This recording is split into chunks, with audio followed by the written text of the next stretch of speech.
The secrets of a successful post. Now that you understand a bit how you can use Facebook to market your brand or really anything, it's time to look at some of the most common Facebook posting mistakes that marketers make. One of the fundamentals of digital marketing is that you give away free content so that, in turn, your audience will see your online presence as valuable. On Instagram, you have to view your post as your content. That's what you have to work with. This post perfectly targets Instagram's demographic. Look at how it's been structured and try to decipher why it works. What I'm attempting to draw to your attention is that nothing is actually being sold. This post is a photo of a well-dressed model. Maybe the audience comes along and likes what she's wearing, and they think it's something they would like to wear. The audience then considers this quality content, so they comment, like, or follow. If you read the text, the audience is being asked to click a link and go to a blog. A lot of them are even tagging their friends, which creates a viral reach effect for traffic.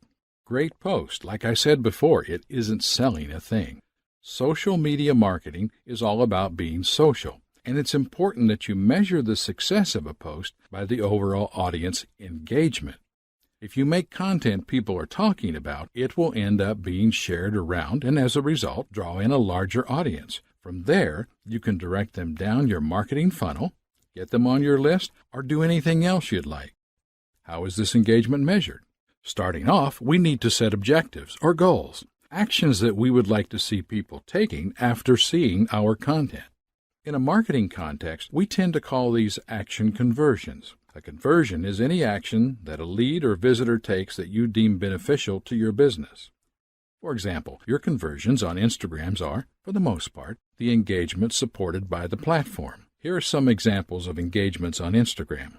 Receiving a like, a new follower, a user following a link to your landing page, a user playing a video. It's essential that you place focus on doing the social stuff first and understand that the sales and monetary payoff will come later. How to get people to do what we want.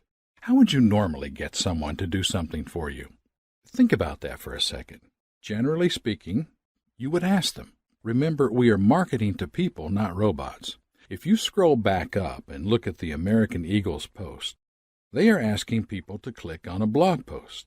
Think of it like this. Your content is something you do for them.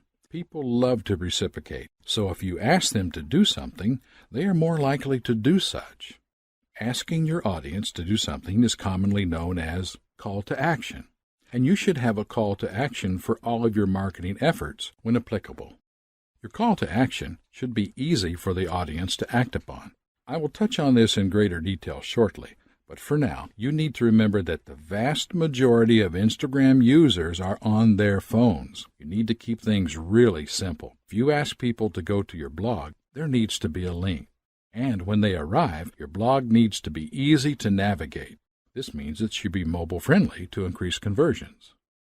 How to get your Instagram generating traffic. How would you normally get someone to do something for you? Social media marketing is truly a content game. At the end of the day, if you're taking bad photos with no context, then no one is going to pay any attention to your efforts. What I would recommend is that you take a long, hard look at the biggest players on Instagram and see what they're doing. Look at popular posts as well from accounts that you happen to follow. For example, Nike, National Geographic, the NBA. Study the marketing efforts of these companies. Nike uses a lot of video to further engage their audience, and National Geographic takes amazing photos. The NBA has the star factor of every NBA player to focus a lens on. So, what do all of these businesses have in common? They do what they do, and they do it well. They focus on what their demographic would enjoy and interact with. Nike does not take amazing photos like National Geographic, and National Geographic doesn't have hundreds of athletes to film. There is no one recipe for success. Find what you do well and do it the best you can. Ideas for content you can post include photos of your product, photos of people enjoying your product, quotes, infographics, and yes, even selfies. I recommend that you read this guide linked here if you're struggling for content ideas. As a general rule of thumb, most businesses start by posting photos of their product being enjoyed in some way. That is fine, but you want to move past doing just that if you want to further your audience engagement. Can you tell your business's story with photos?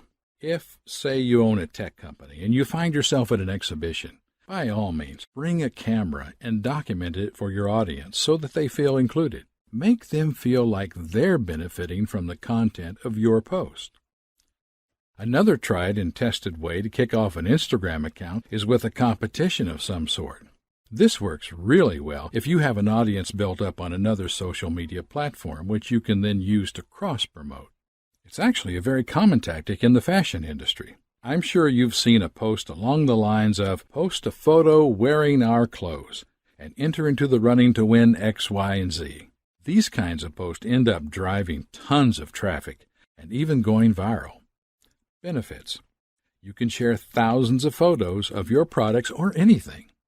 Your brand becomes a trending hashtag. You will get new followers regularly and expand your audience. The social confirmation of seeing hundreds of people in the clothes or using your products will increase sales and conversions. You position yourself as an authority because of all the content you now have.